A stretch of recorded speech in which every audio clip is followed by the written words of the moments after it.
کہ اللہ مسبب الاسباب ہے، وہ اسباب کا پابند نہیں ہے، وہ اسباب کا محتاج نہیں ہے، اسباب اس کے محتاج ہے۔ اگر یہ یقین ہے تو اللہ پر ایمان ہے، یہ نہیں ہے تو تمہارا ایمان اسباب پر ہے، وسائل پر ہے، ذرائع پر ہے، مادیات پر ہے، اللہ پر نہیں۔ اس وقت کہاں راستہ تھا؟ کوئی راستہ تھا؟ سمندر ہے اور ادھر سے لشکر آ گیا ہے۔ کلا ان معی ربی سیہدین۔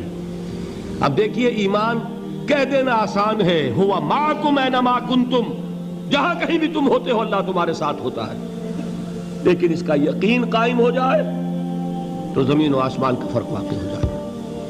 یہی بات ہوئی حضور کے ساتھ۔ غار ہے، چھپے ہوئے ہیں محمد الرسول اللہ اور آپ کے وہ یار غار ابو بکر صدیق رضی اللہ تعالی عنہ۔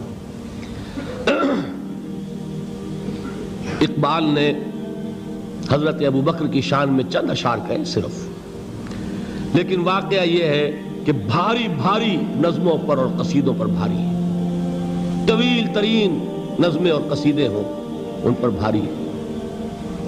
ہمت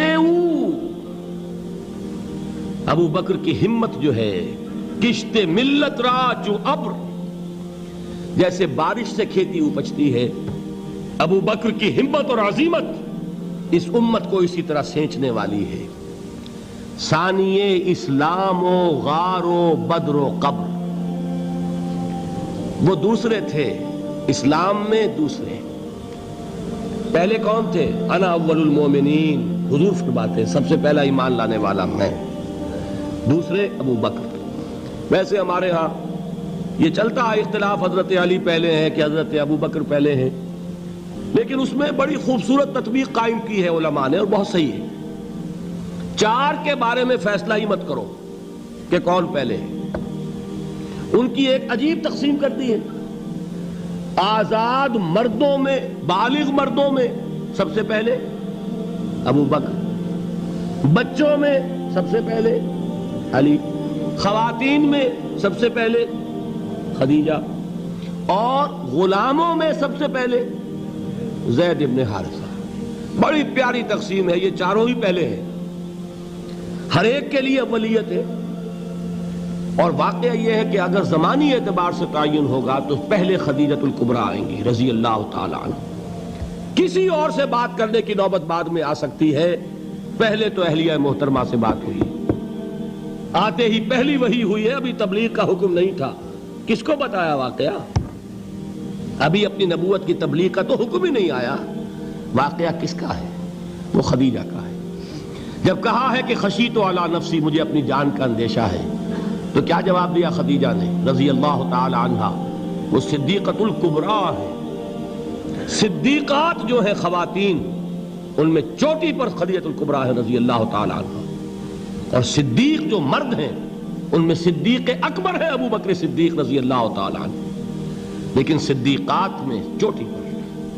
جب حضور نے فرمایا خشیت علی نفسی، کیا فرمایا، کیا عرض کیا، کیسے تسلی دی؟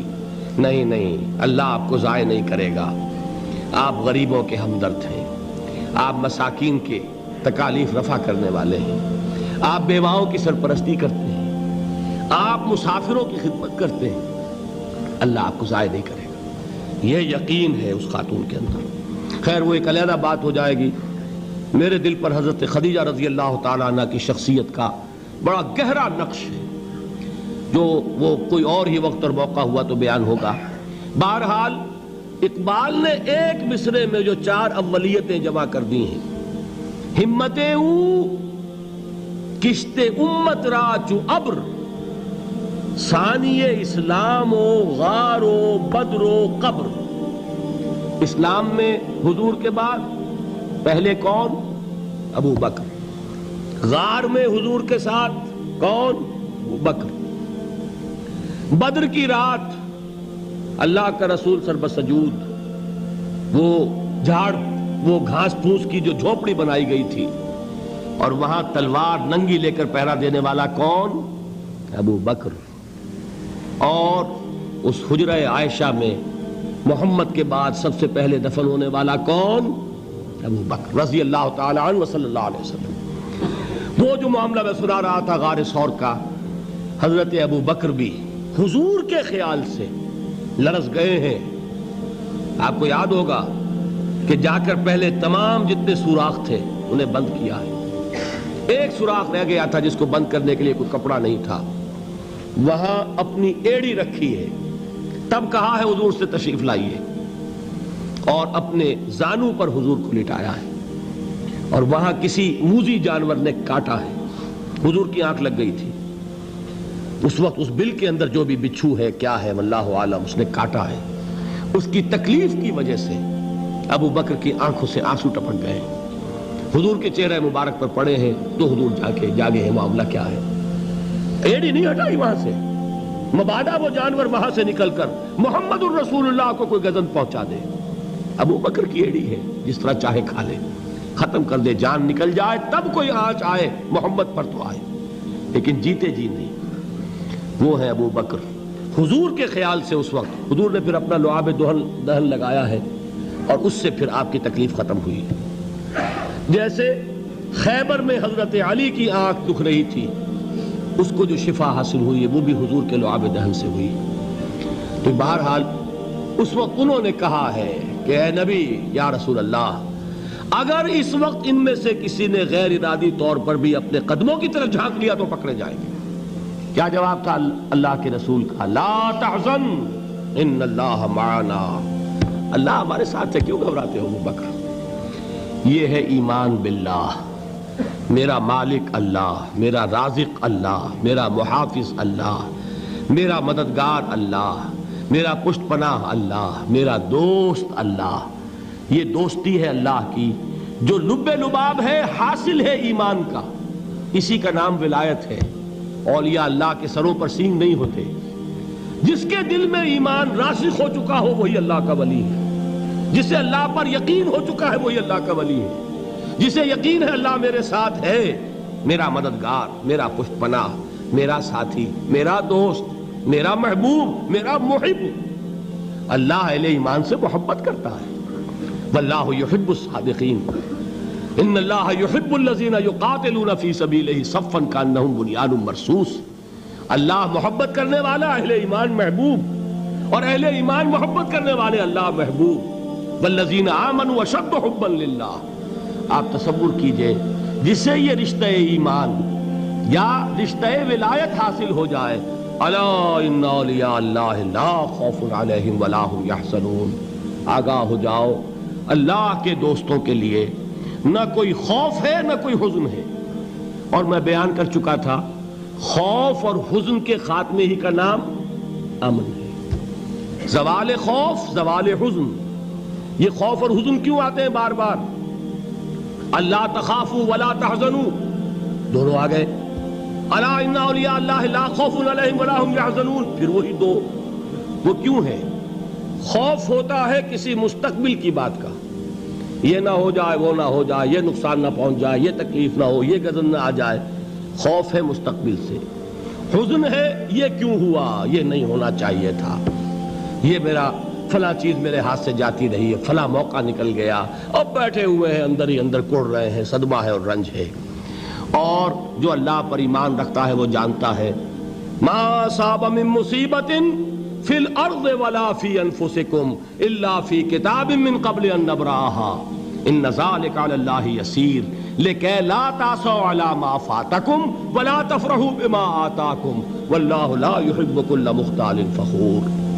اس زمین میں یا تمہاری جانوں میں کوئی تکلیف, کوئی مصیبت نہیں آ سکتی سوائے اس کے کہ جو اللہ نے لکھ دی ہو, اس سے پہلے کہ وہ ظاہر ہو. جس کو یہ حقیقت معلوم ہو گئی اس کو یہ طرز عمل اختیار کرنا چاہیے. جو چیز چھن جائے, جاتی رہے, چھوٹ جائے, اس پر افسوس نہ کرو. کس نے چھینی؟ دوست نے. دوست کے فیصلے پر شکایت. دوستی کو بٹا لگا رہے ہو, سرے تسلیم خم ہے جو مزاج یار میں آئے.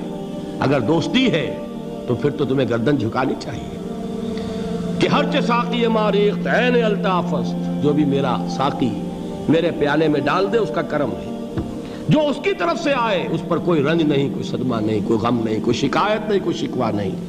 اور جو ہوگا وہ اس کے اذن کے بغیر نہیں ہوگا, اور اس کا اذن ہوگا تو یقیناً میرے لیے خیر ہی خیر ہے, چاہے وہ ناگوار شے ہو, بظاہر مجھے اچھی نہ لگ رہی ہو، میری شارٹ سائٹڈنس میں مجھے وہ نظر آ رہی ہے کہ میرے لیے بری ہے، لیکن قرآن نے کہا ہے عسیٰ ان تکرہوا شیئا وہو خیر لکم وعسیٰ ان تحبوا شیئا وہو شر لکم واللہ یعلم وانتم لا تعلمون۔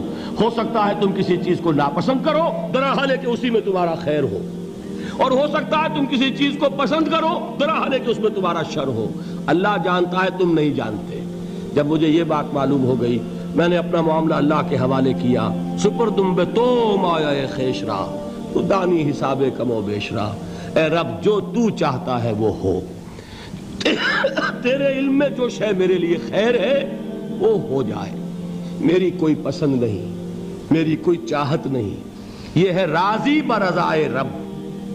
اکبر الہ آبادی نے اسے کہا ہے رضائے حق پہ راضی رہ، یہ حرف آرزو کیسا، خدا خالق، خدا مالک، خدا کا حکم تو کیسا۔ جب میں آ گیا بیچ میں، میری پسند، میری مرضی، میری خواہش، میری چاہت، یہی تو شرک ہے۔ ما شاء اللہ کان وما لم یشاء لم یکن، جو اللہ نے چاہا وہ ہوا، جو اس نے نہیں چاہا نہیں ہوا، اختیار اس کا ہے، میرا تو نہیں۔ رضائے حق پہ راضی رہے، یہ حرف آرزو کیسا، خدا خالق، خدا مالک، خدا کا حکم تو کیسا۔ اقبال نے اسے کہا ہے فارسی میں، اب آپ کہیں اس کا ترجمہ بھی کرو تو وہ مجھے ذرا اس وقت کچھ بہت ہی بدذوقی کسی بات نظر آئے گی۔ جائیے پوچھئے کسی سے جسے فارسی آتی ہو۔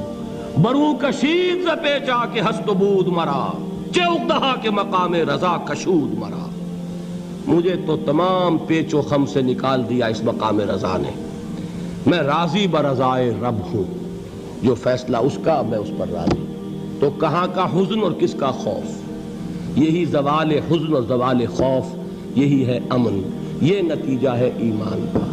تو جان لیجئے یہ ہے لب لباب، یہ ہے حاصل ایمان کا، یہ ہے تو ایمان ہے، یہ نہیں ہے تو ایمان نہیں ہے۔